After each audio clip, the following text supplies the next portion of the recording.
My name is Specialist Lambert. I'm a combat medic. I'm originally from the United Kingdom. I came to the US on a student visa. After getting my green card in 2023, I decided to enlist. Shortly after arriving at Fort Stewart, I went to civil affairs selection and was selected.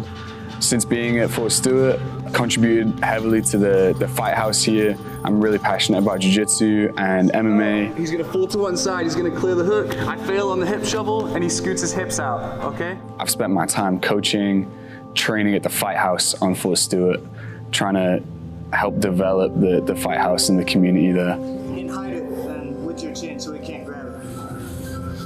It's a huge responsibility, and I see it as an honor to be able to teach people. I'm ready to actually try some of the moves we learned in practice. I'm gonna try and call out a score and time for you, so you don't have to worry about that. Keep my instructions simple.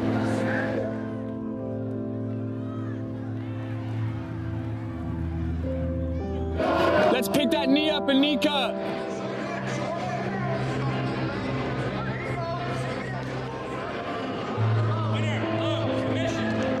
Jiu-Jitsu was huge for me as a young man in my development, and I'm honored and grateful that I get to be a part of that process for other people in their Jiu-Jitsu journey. V with your elbow. Make a V. Now push.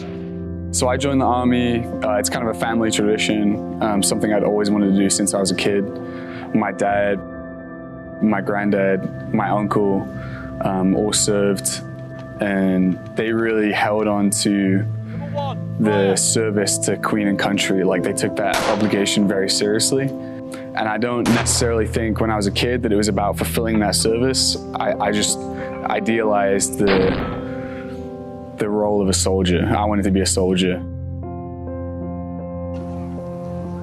So my dad was UKSF, which is like a highly esteemed organization even within the British military. He didn't tell us a lot of stories, but hearing the stories he told us definitely influenced me. But I still have pictures of him that, you know, I look at regularly. I have a small picture of him in his dress uniform, and I still look back at that. I had a long discussion about this with my dad before I joined the American military, because it was something he felt I should seriously consider what I was enlisting for. Because at the end of the day, we could be called to deploy and face the enemy, and I think in those moments he knew better than anyone that that's going to be when your reason for joining and your reason for being there is going to be what you're going to hold on to the most. The value of servitude, I think it's important to maintain that tradition. I think military service is an honorable thing for a reason.